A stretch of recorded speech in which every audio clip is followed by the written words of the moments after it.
Kali ini kita akan mempelajari tentang elektrolisis. Tapi sebelumnya, kita harus mengingat kembali bahwa elektrokimia itu merupakan materi besar yang ada di dalamnya ada sel volta dan sel elektrolisis. Oke, mari kita lihat perbedaannya di antara kedua hal tersebut. Jadi, kalau kita punya elektrokimia,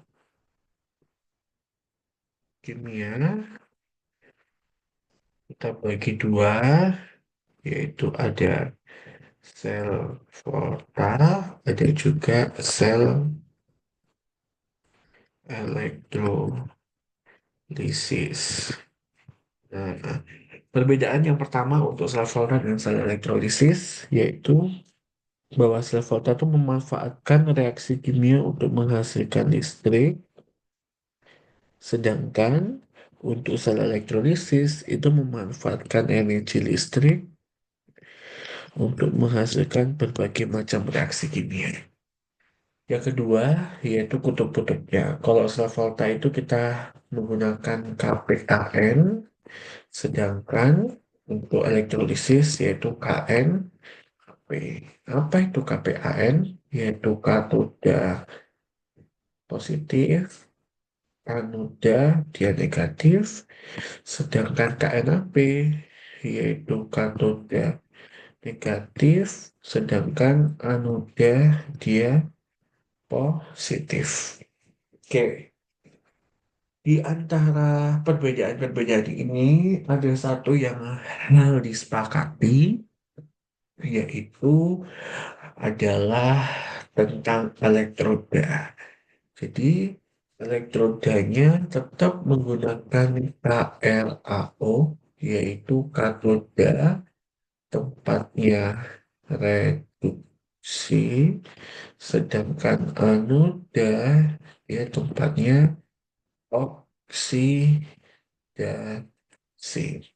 Reduksi itu berarti dia semakin turun biloxnya akibat dia menangkap elektron, sedangkan oksidasi dia melepaskan elektron.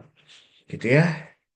Oke, sekarang kita saatnya mempelajari tentang sel elektrolisis.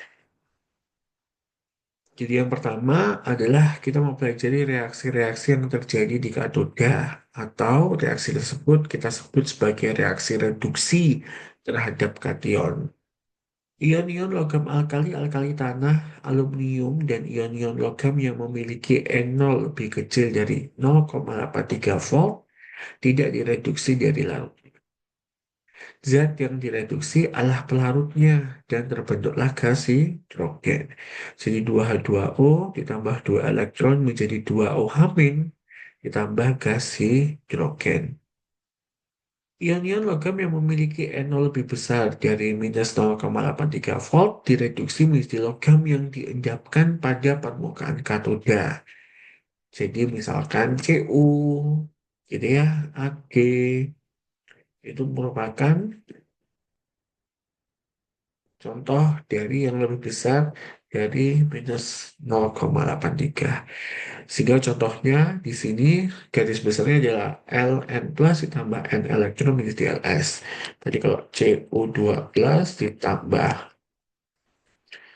2 elektron menjadi Cu solid. Ion H plus dari asam direduksi menjadi gas hidrogen. Jadi 2H plus tambah 2 elektron menjadi gas hidrogen. Jika yang dielektrolisis adalah leburan lelehan cairan elektrolit tanpa ada air, maka ion-ion logam dari golongan 1A, 2A, L, dan Mn, sehingga diperoleh logam yang diendapkan pada permukaan katoda. Jadi kalau yang atas ini wujudnya harus larutan, jadi dia harus aqueous. Kalau ini wujudnya adalah liquid. Kalau nanti dia bentuknya leburan, lelehan, atau cairan, maka dirinya sendiri yang akan mengalami reduksi. Contoh, saya menggunakan Na, berarti nanti Na plus menjadi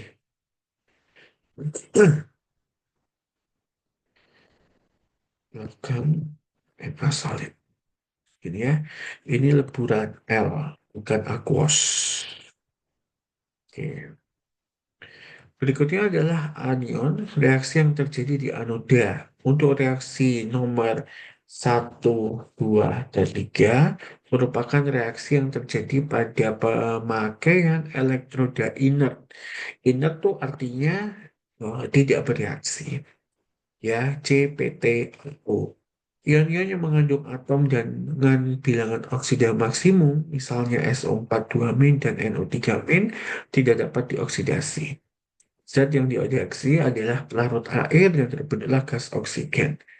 2H2O menjadi 4H plus ditambah 4 elektron menjadi gas oksigen. Ion-ion halida, Cl-, Br-, dan I- dioksidasi menjadi halogen, yaitu Cl2, Br2, dan I2. Jadi contohnya 2 Cl- menjadi Cl2 gas ditambah 2 elektron. Ingat Cl2 itu gas dalam wujud dalam suhu ruangan, kalau Br2 wujudnya adalah liquid, sedangkan I2 wujudnya adalah solid ketika dalam eh, suhu ruangan. Ion hidroksida dari basa dioksida menjadi gas oksigen. Jadi 4H- menjadi 2H2O tambah 4 elektron ditambah gas oksigen. Pada proses penyembuhan dan permunian logam, maka yang dipakai sebagai anoda adalah suatu logam tersebut, bukan PtAu sama C-nya, sehingga anoda logam mengalami oksidasi menjadi ion larutan. Ya, jadi kalau yang digunakan bukan elektroda inert, CPtAu, maka elektroda itu sendiri yang akan mengalami reaksi oksidasi. Nah, berikutnya adalah hukum Faraday. Jumlah zat yang dihasilkan pada katoda dan anoda berbanding lurus dengan jumlah listrik yang digunakan dalam elektrolisis. Sehingga kita punya rumus ini Faraday. Kita nanti satuannya adalah satuan Faraday, yaitu C per mol elektron. Ya. Mol dikalikan elektron sama dengan I. Itu adalah muatan kolom. Ya, dibagi dengan Faraday 96500. Di mana Q itu kalau diuraikan adalah I kalikan T. Ini adalah ampere, arus listrik, T adalah waktu solid. Nah, sehingga nanti kalau diutek-utek, direformulasikan kembali, kita mendapatkan besarnya W, yaitu massa, gram, sama dengan ekivalensi dikalikan I dikalikan T per 9.500, di mana ekivalensi itu adalah ampere dibagi dengan jumlah elektron. Gitu ya. Oke. Apabila terdapat dua sel atau lebih dialiri listrik yang jumlahnya sama, maka massa zat-zat yang dihasilkan sebanding dengan massa ekivalen zat-zat tersebut. F1 sama dengan F2, yaitu mol 1 dikalikan jumlah elektron 1 sama dengan mol 2 dikalikan jumlah elektron 2. Atau W1 dibagi ekivalen 1 sama dengan W2 dibagi ekivalen 2. Nah, berikut-berikut ini adalah contoh aplikasi dari elektrolisis. Jadi yang pertama adalah pemurnian natrium. Logam natrium diproduksi secara komersial dalam sel Downs dengan elektrolisis campuran lelehan natrium klorida dan kalsium klorida. Jadi ada NaCl sama KCl, gitu ya.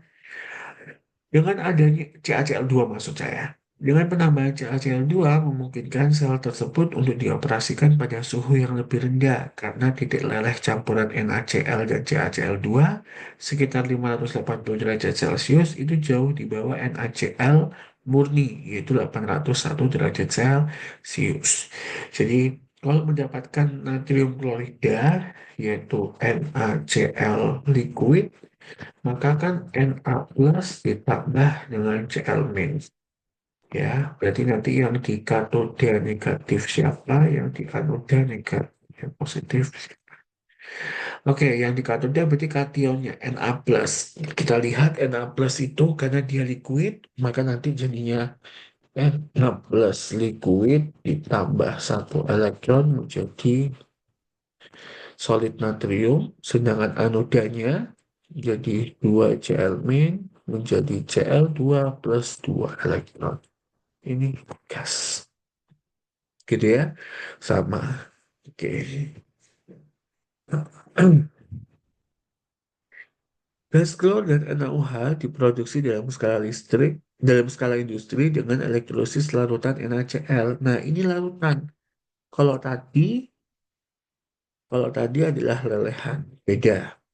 Bagaimana dengan kalau dia larutan? Berarti kan nanti NaCl aqueous, berarti Na plus ditambah dengan Cl min. So, katodanya negatif, anodanya positif. Katodanya berarti Na-nya. Karena kalau dia larutan, berarti diwakili sama air. Berarti tadi 2H2O tambah 2 elektron menjadi gas hidrogen tambah 4 H plus. Sorry, 2H2, 2OH min. Nah, ya, tambah 2OH min. Gitu ya. Oke. Sedangkan anoda Cl-nya masih sama karena kalau di bagian anoda kan tidak berpengaruh pada dia wujudnya. Tapi yang berpengaruh pada elektrodanya. Kalau kita lihat di sini elektrodanya adalah elektroda yang digunakan dia eh, tidak apa inert, yang inert ya. PT biasanya platina. Saya nanti di sini adalah menjadi 2 Cl min yaitu Cl2 gas ditambah 2 elektron. Berikutnya adalah proses Hall-Héroult dalam produksi aluminium dari Al2O3 dilakukan mengikuti diagram di bawah ini. Ya, jadi ada proses Hall-Héroult Al2O3 dicampurkan dengan mineral krikloid Na3LF6 untuk menurunkan titik leleh dari Al2O3. Pemurnian tembaga juga menggunakan proses dari elektrolisis. Ketika tembaga pertama kali diperoleh dari bijinya, kemurniannya sudah di sekitar 99%. Pengotor tembaga kebanyakan perak, emas, platinum, besi, dan seng. Kemurnian tembaga ditingkatkan menjadi 99,96% sebelum digunakan sebagai kawat listrik. Ya. Terakhir, yaitu tentang electroplating, adalah prosedur di mana elektrolisis digunakan untuk menerapkan pelapisan ornamen atau pelindung yang tipis dari satu logam ke logam lainnya. Electroplating adalah teknik umum untuk meningkatkan penampilan dan daya tahan pada logam. Misalnya lapisan tipis perak diaplikasikan pada benda-benda baja seperti sendok untuk membuatnya menarik dan untuk mencegah karat. Oke, jadi kalau Anda lihat di sini yang dilapisi maupun nggak dilapisi. Jadi kalau kita lihat AgNO3 aqueous, maka ada Ag plus ditambah NO3 min. Kita lihat yang sama-sama kan elektrodanya Ag. Maka nanti yang di katoda negatif, anoda positifnya siapa? Katodanya adalah Ag plus ditambah elektron menjadi Ag solid. Anodanya nggak boleh pakai NO3 min, ya nggak boleh. Karena elektrodanya kita menggunakan Ag. Berarti nanti Ag menjadi Ag plus ditambah elektron. Gitu. Ya. Sehingga nanti dia akan mengalami yang namanya perpindahan elektron, ya perpindahan elektron. Kalau perpindahan elektron berarti lepasnya siapa, gitu ya. Nanti kemudian dia akan melapisi dari spun itu sendiri. Jadi nanti spoonnya diletakkan di katoda, sedangkan peraknya diletakkan di bagian silvernya untuk anodanya. Anodanya diletakkan di, maaf, silvernya diletakkan di anodanya. Begitu.